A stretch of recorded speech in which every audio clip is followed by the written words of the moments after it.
Okay, fedt. Så jeg vil gerne starte med at spørge dig, om du kort kan præsentere dig selv og din rolle som Head of ESG, ja, hos Gubra, og hvad dine sådan, primære ansvarsområder er i Gubra. Super. Så mit navn er Virginia Dundas. Jeg taler dansk, men jeg er ikke dansker, så det kan godt være, at jeg blander lidt dansk og engelsk undervejs i mine svar, og det kan jeg godt forklare, og vi tager det ligesom stille og roligt. Jeg går fra Argentina, har været i Danmark i over 15 år, og jeg har arbejdet med ESG, eller bæredygtighed, og integrerende bæredygtighed i forretningsmodel i mange forskellige store dansk internationale virksomheder hele min karriere.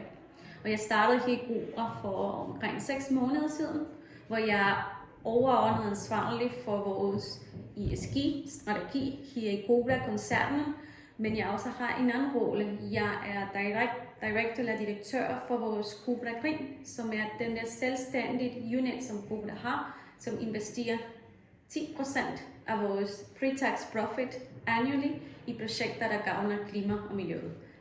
Så jeg har de der 2 roller her i virksomheden. Super fedt, Virginia. Og så vil jeg spørge i forhold til, at hvordan Gubra ligesom vil kunne, hvad Gubra ligesom vil kunne opnå inden for fedme og diabetes området, og hvordan kan din rolle som sådan ESG Head of Director ligesom måske passe ind i det? Super, yes. Så Gubra laver, som du selv har nævnt, forskning og udforsker i nye lægemidler, der støtter forskellige sygdomme, og herunder obesity, diabetes og andre sygdomme, der har noget med hjernen at gøre, ligesom Alzheimer's, og også andre sygdomme, der har noget med vores liver at gøre, men også kigger ind for nogle nye områder, som er meget vigtige for den moderne samfund, vi lever af. Som for eksempel en af de nye områder, vi kigger på, det er women's health, som er en area, som er ikke særlig udforsket rigtig godt, hvor der er meget behov for noget.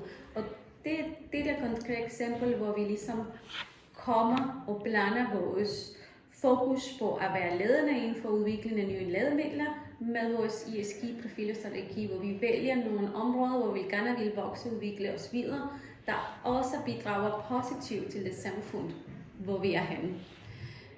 Min rolle som ESG, det er i kort og bundt ligesom at binde vores overordnede forretningsvision om at fremme human health gennem vores innovation og R&D pipeline, det vi laver i forhold til at udvikle de midler, med vores commitment og forpligtelse med at gøre også en positiv forskel inden for klima og natur.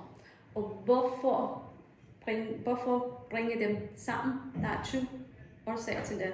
Den ene er det, at dem, der har medstiftet virksomheden for cirka 17 år siden, Niels og Jakob, det gjorde det meget bevidst og meget klart med fokus på, at de ville gerne ikke kun gøre en forskel på science, men de ville også rigtig gerne bidrage og bruge noget af de revenues, som Gubra tjener i projekter, der gavner klima og miljø. Det er den ene ting. Og det andet ting, det er, at det man kalder human health, og det man kalder planetary health, det er meget stærkt forbindet. Hvis du kigger på det, den klima- og natur- og biodiversitetskrise, som er her, den også har en impact på, hvor godt vi har det som mennesker i vores human health. Og det er derfor for os er det vigtigt, at vores overordnede ESG Sustainability Approach rummer begge dele. Ja. Jeg vil bare lige sige, at det er virkelig smukt, hvordan at, du får det formuleret så godt, og hvordan at både human health og selvfølgelig også planet health, de kan arbejde sammen, og hvordan de gør det i Gubra. Og nu siger du det her med, selvom Gubra ikke arbejder direkte i Kenya, hvis Gubra så på et eller andet tidspunkt skulle ud internationalt og arbejde i for eksempel U-lande som Kenya i Afrika, hvilke målgrupper arbejder Gubra sådan med i dag, og hvilke sådan målgrupper vil de gerne ramme i fremtiden? Selvfølgelig for at kunne hjælpe rundt omkring i verden, men også fordi der vil være noget økonomisk gevinst, og fordi det vil give mening for Gubra som virksomhed. Inden jeg svarer lige på dit spørgsmål, så lad mig ligesom fortælle dig, at Gubra, vi laver vores egne udvikling af medicin, men vi også laver nogle forskningsstudier til andre kunder, som er biotech-virksomheder, men også store farmer, medicinelle virksomheder som Novo Nordisk, som Eli Lilly, som AbbVie, som mange af de store navne, man kender. Så lige nu, hvis du kigger på vores portfolio, vi har kunderne verden over, så cirka 50% af det, vi laver for andre kunder, det er her i Europa, og den anden lidt under 50% det er i USA, og så er der meget lidt i Asien. Det er det, vi gør. Så vores måde at bidrage til den verden ud over Danmark, det er gennem de studier, vi laver for vores kunder. Alle vores operationer er på nuværende tidspunkt her i Danmark. Det er her, hvor vi har vores labs. Vi arbejder rigtig meget med AI. Og så vi har sådan nogle en lille kontor i USA på det tidspunkt. Hvis vi skulle videre til et område som Afrika, jeg har bare behov for at sige, at det ligger ikke i vores overordnede strategi, så det er meget vigtigt at sige det, så det ikke ligesom tager det, at det jeg siger, det er noget, vi kommer til at gøre. Det ligger ikke på vores strategi, ligesom at komme til Afrika, men vi siger rigtig meget, at de udviklinger, vi laver, det kan bruges verden over, også i Afrika, i forhold til at hjælpe med nogle samfundsmæssige helbredsproblemer, der måtte være. For eksempel, det vil jeg nok tænke, det arbejde, vi laver for Women's Health, vil selvfølgelig kunne være implementeret af nogle andre organisationer i Kenya eller i Afrika med det fokus, ikke? Så vi er i den, kan man sige, det vi laver, de er de første linjer og områder. Altså, vi er i det tidlige fase af udviklingen af medicin, ikke? Ja. Det tager rigtig lang tid at udvikle medicin, og så laver en pille eller noget andet, der bliver solgt til kunderne, ikke? Så vi gør det er der, hvor vi gør de største bidrag. Vi udvikler noget medicin, vi fremmer innovation, og så er der andre aktører, som de store farmer og medicinelle virksomheder, der tager dem videre til kunderne.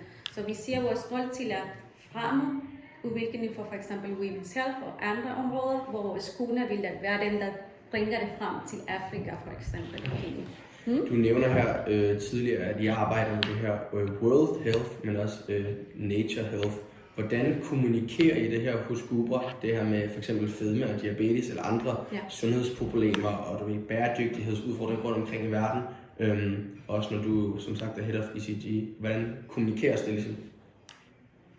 Vi er faktisk rigtig nu i gang med at videreudvikle den her narrativ, jeg lige har fortalt dig om.